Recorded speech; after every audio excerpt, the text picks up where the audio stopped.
Most people believe that emotional regulation means suppressing your emotions, but that is not the key, and that is not what it really means. Today, guys, the topic at hand is emotional regulation versus emotional suppression.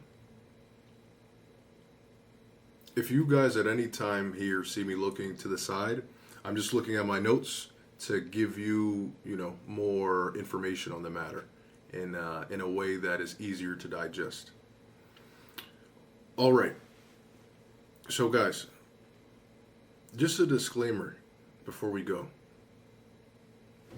Emotional regulation is being able to feel the emotions as they come forward. And suppression is feeling emotion that you do not like something, that it is something that you are not okay with, and you just allow that to be there and you think that that's the same. Because regulation is being able to feel emotion and being able to act in spite of whatever the emotion is. So, all right. What is emotional regulation? Emotional regulation is the awareness of emotions being present in your life and feeling them without panicking, without being consumed by them. Let's say, for example, you are angry, someone has cut you off in traffic. The idea here isn't for you to not feel anger, because you're only human, we are only human. The idea is for you to feel the anger, understand it, understand why you have the anger, not to personalize it against the person, but no, okay, I'm feeling anger because this person and what they represent and the action they did represented to me that they were doing something that I did not like. Fine. And so you feel the anger in your body. And it's just, okay. Even let's say if you were to say something, fine. And in a frustrated manner, that's totally fine. Because that's being regulated, is being able to feel it, being able to act accordingly. The thing is, when it becomes suppressed, is when you feel it, and when you say, oh, this is a bad thing, and you do everything in your power to fight that feeling. And then you start to look at yourself inwardly and say, man, that is not a feeling that is acceptable to feel. And so from there, it becomes this loop of depression, all based off of the suppression that you had of the emotion. Because it has been put in your mind that feeling emotions is negative or less masculine or less manly. And however, that's 100% the opposite.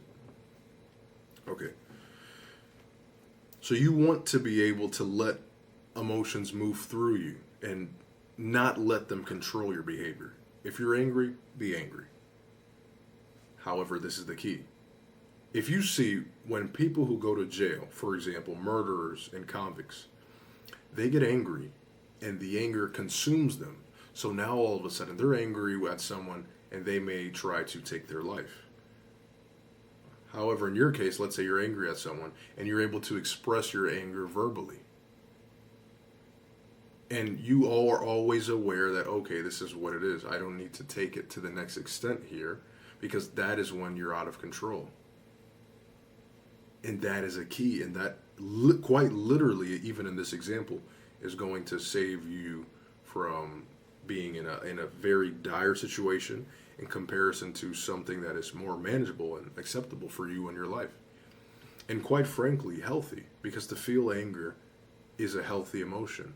And anger is very important to get things done in your life. There's always going to be energies that you can use to your benefit, and anger happens to be one of those.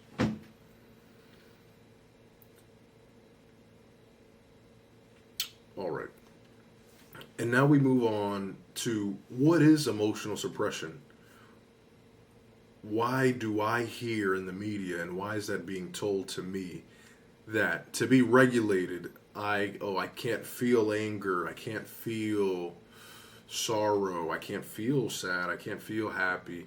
I just have to be stoic to an extreme.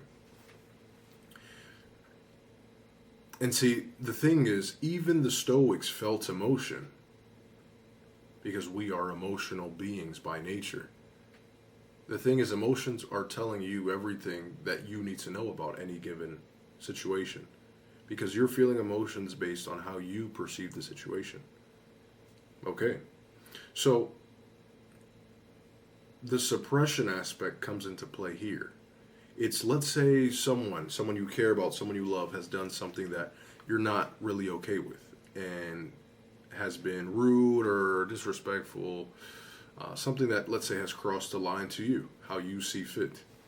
And so suppressing it is saying, oh, they did this, and you feel angry about the matter, and you just, oh, don't do anything, like, oh, it's okay. You have a kind of fake smile, like, or brush by it, like it's not supposed to happen, and you tell yourself the way that I'm feeling isn't okay, and so you actually beat yourself up for something that someone else has done. And so the thing with this, guys, is when you numb these out, as I've seen, and I've been around people just in life and who have had this pattern where they numb emotions. And the thing is, when people numb emotions, it only comes back later in a less opportune time. And now all of a sudden, because it's been boiling up, it just comes out even bigger and larger than it was ever supposed to be. Because all of a sudden, as we see, guys, it comes to this.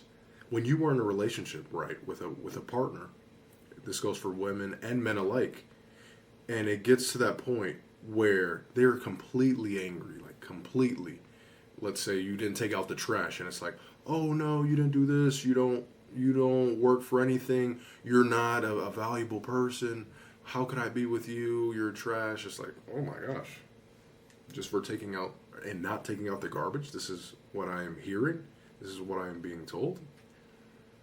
And the thing is, let me give you a little piece of advice here, guys. A little chip. It's not the trash. It's the fact that it's an emotional suppression there from the person that's coming out. And all of a sudden, when that emotion comes out, as it always has to, man, it always has to. The emotions will come out. You can do your best to hold on and I'll fight them. But they have to come out one way or another. And the thing is, if they don't come out in that way, they will get transmuted into another area. Because if it's a really deep anger that you have and you decide, okay, but I'm not going to be angry, okay, well then the anger turns into depression. It will become a depressed feeling because to your body, the message that you're sending is this anger that we're feeling isn't an acceptable feeling. And so now that your brain perceives that feeling that you are having as not being acceptable, what do we deem things that are unacceptable? As negative. And so now that your brain is deeming that as unacceptable, you are going to feel negative things and have negative thoughts in your brain. And now all of a sudden, you may go gamble because gambling has a negative association. And you're doing this to let out the steam from the anger that you once had. And the idea here, guys, I don't want that for any of you. Because emotions are amazing and also destructive. I don't know about you all. I would not want to live a life in where I do not feel emotion. Emotion isn't present. That's what gives things meaning. Your successes in business, with your relationships, everything based on emotions. So do not suppress. Regulate. Okay, guys. So regulation of these is being present when they are present. And when I say being present, I mean being aware that, okay, this is what it is, and I'm here, and I'm in the moment, I'm accepting it. And you're choosing to absorb, and you're choosing to act with the emotion. You're not fighting it. That's the key. Okay, you are happy. Awesome. And you're allowing yourself to be happy. You're angry. Awesome. And you're allowing yourself to be angry. because the problems arise when you fight it. That's what makes it bad. And everyone, this is the other thing, guys. Everyone has certain things that make them happier or angrier depending on their life circumstances. So, because of that, everyone is going to have different reactions to different things. And let's say you get angry when this certain thing arises, and someone else may not. And so, and people in general may not for the thing that is for you. So then you look at it and you start to kind of put yourself down when in reality your life is unique. So you will have unique responses to unique things. And of course, there are some general things that us as people and in a society we feel, but that part cannot be lost. It's extremely important. And the suppression aspect, that's when you say, oh, I'm fine, I'm fine, I'm fine, and you just push it away. You push it away. I get the saying I'm fine because I'm someone that does the same. Completely I am. I don't say, oh, let's say that I am feeling bad or whatever it may be, happy. In some cases I do, but in general that's not the case. Because ultimately if you're alive, you're fine. That's how I see it, right? But the thing is, because I have a way to express them, right? So let's say I have emotions that present themselves to me. Anger, sorrow, all of these things. So I have two ways that I deal with this. I journal every day. I journal everything, every thought, the things that arise in my day. And it's very therapeutic, and it's very just releasing everything that you've had on your mind and your body. It's a beautiful effect that I really wish everyone could try and everyone could implement into their lives, because it's a supremely amazing thing that we all have the ability to do, journaling and writing down, because also you're literally forging your ability to communicate and to articulate sentences, everything. So that was a little sidebar that I like to do with writing. And the other main thing, and this is one of the best, guys, is you need to train. You need to lift weights. You need to be intense at your lifting sessions. This doesn't mean be intense in your life. It means when you lift weights, when you do something that is exuding a lot of physical energy, you need to do that intensely, so that all the stressors that you have in your life, which are very important, especially as a guy and as a man, or lady if you're watching this, right, and you're leading your family, it's important that you remove the stressors and you have a healthy way to do so. So lifting weights intensely, not crazy, not to injuries, but just when you're there, I'm lifting weights. I'm not here to converse, I'm here to lift weights. Okay. And that doesn't mean that you can't have a conversation on the side here or there, but you know what I mean, guys, just in general. The other thing that I do here is I box. And it's extremely important that you do something that is very physically demanding of you. So when I box, I hit the heavy bag and I spar. And so when I hit the heavy bag, it's a conscious thing in my mind every time now. And I'm like, okay, what are the stressors that we have? Let's take this moment and let's release them all here. And it's this sweet science. It's a very emotional sport. I remember when I was boxing and I was sparring. I sparred my coach. And, he was hitting me, beating me up. He's my coach. He's a former professional fighter. He fought a bunch of these amazing fighters. And I felt it. It was a weird feeling. I hadn't cried in my life at this point. I hadn't cried. And I would say between 2 to 5 years. Let's say 2 years to call it safe, right? And even the last time, the 2 years prior, that time wasn't even like a real cry. You know what I mean? So, okay, I was in there sparring. I'm getting hit, everything, and I start crying. And not even in a out of control or uncontrollable way. Just I'm tearing up in the ring and everything, and we're going, and I'm like, what is going on? And I stepped out of the ring, and I sat there. There was a little wall, and there was a mirror there, and I'm watching everyone still train. And ultimately, the art of boxing, and I remember my coach telling me that, is an emotional sport. It's going to show you a lot about yourself. And I'm like, wow, I just released so much just from this, just from sparring. And I don't recommend guys to spar all of the time. If you are going to spar to the head, which I typically do body sparring, but there are times when I've done to the head as well, I recommend that you do mainly to the body and you do the heavy bag. And so you do this and be conscious. Okay, when I'm here, I want bring up all the stressors, everything that you have, and I want you to consciously eliminate them and remove them from your system. Every throw that you have, everything, every punch on the bag. You feel it, and you feel this, oh man, this relaxation come off of you, and the endorphins rush in, and all of a sudden the stressors that you have are being swapped for two things. The feeling of completion that you've had after doing something difficult, and of course, the fact that the stressors are being swapped for contentment and fulfillment because you're doing your job.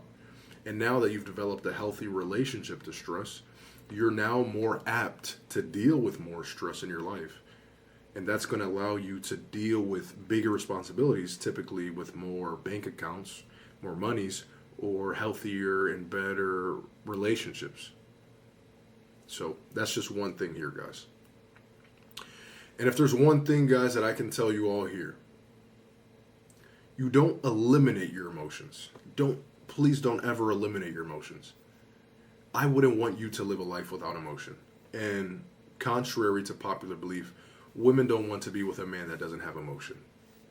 So you don't eliminate your emotions, you master them.